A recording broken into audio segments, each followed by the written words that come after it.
Hi viewers, and welcome to today's episode of the Mrs. Amma Show. This is Career Tuesday, I'm so pumped.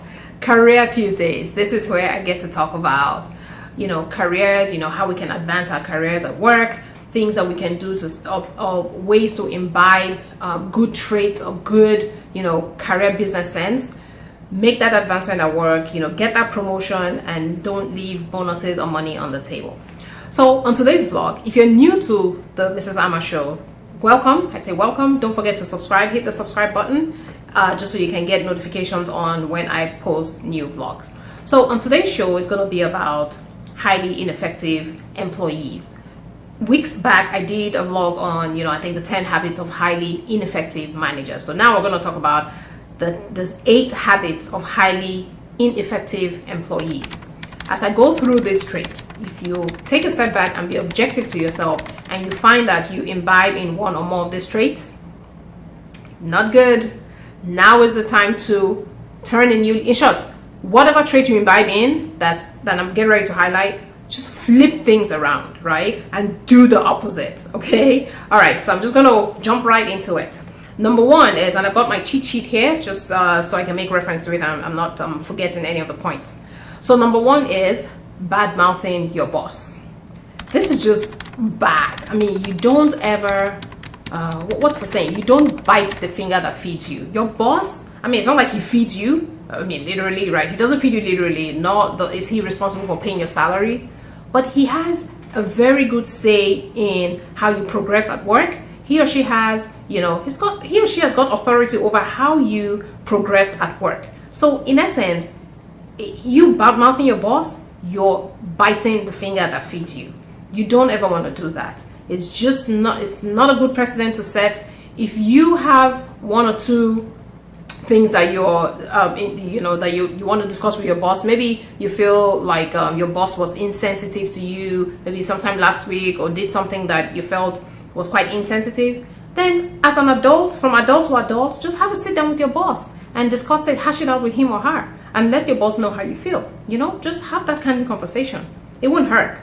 It's better. It is way better to have a candid conversation than to go around bad mouthing your boss. So 1, if you do that, ditch it. Number 2 is gossiping. Kind of goes hand in hand with bad mouthing your boss. If you are known, I'm not even going to dwell too much on gossiping because it's just, we all know what gossiping is. It's just bad. If you are known as the office gossip, ditch it. Just stop it. Just stop it right there and do the opposite. Gossiping, I mean, just engaging in the act of gossiping just tells me that you've got free time on your hands. And why do you have free times on your hand? Are you underutilized? Are you not 100% utilized? This does not spell well, because if you're not 100% utilized, guess what? In the event that your company maybe needs to make, some people redundant, you'll probably be the first on the chopping block, because they'll probably say, you know what? Dave is not 100% utilized. Half the time he goes around off gossiping anyway, so we can just let him go. You don't ever want to be in that boat, and just gossiping is just a bad habit, so drop it. Number 3 is not delivering on projects on time.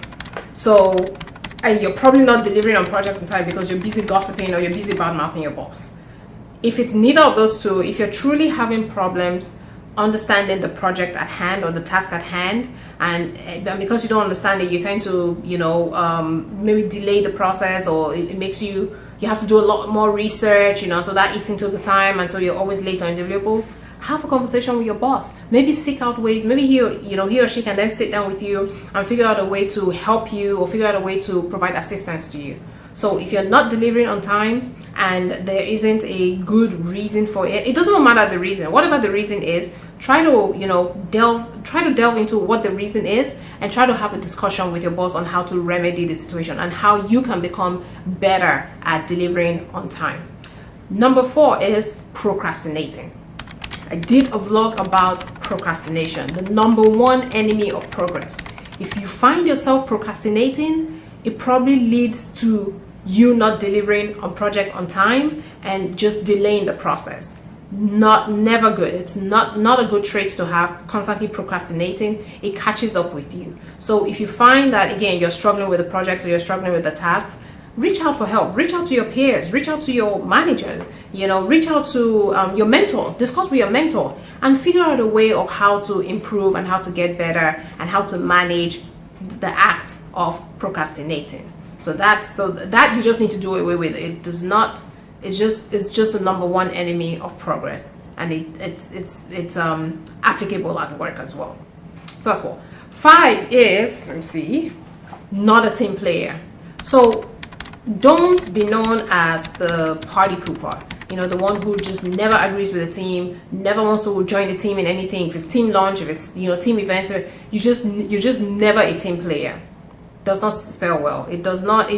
In the short run, you may think you're getting away with it. In the long run, it will come back to bite you in the rear. So this is just a highly ineffective habit. You just need to ditch as ASAP, as soon as possible. Number 6 is, overstepping your boss. Now, what do I mean by this? Do you oftentimes find yourself, instead of you going in to report to the boss, giving him or her a status update on your task, you're instead going to your boss's boss to give that status update, and you always leave your boss in the dark? Never, in short, this never a good idea. If you want to do this, drop it now. Just stop it. It will come back to bite you seriously in the rear, and you could literally risk losing your job. I mean, your boss, do not bite the hand that feeds you. Fine, your boss does not literally feed you, nor is your boss responsible for your salary, but your boss has every say into how quickly you advance in your career at that company, and has an influence into your bonus, payout amount, how well you've performed, how you advance career-wise in that company. So do not bite the finger that bites you. Do not overstep your boss and go to your boss's boss. So that's one that you just need to ditch right there. Another trait is you're always going into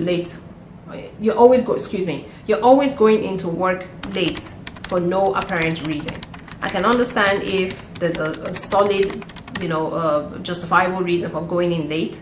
But even at that, even when there's a reason, you don't milk it and you don't go in late like every day.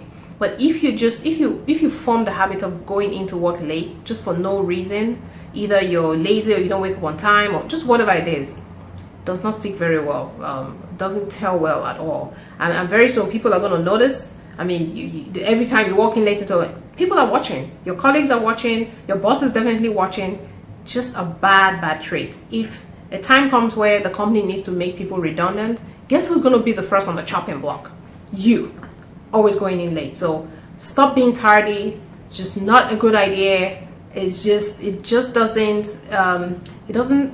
spell well. Like, it doesn't tell me, or it doesn't tell the boss that you value your job. Otherwise, if it's very important to you, you will not be late. So that's that.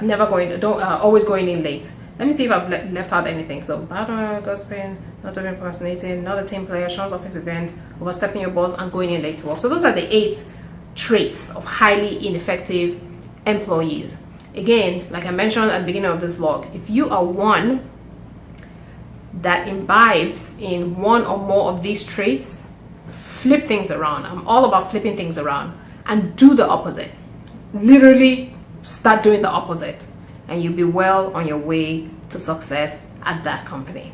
So until the next time on the Mrs. Amo Show, I say you stay well. Again, if you're new to my vlogs, welcome. Don't forget to subscribe, hit the subscribe button. And until I see you next time, you stay safe.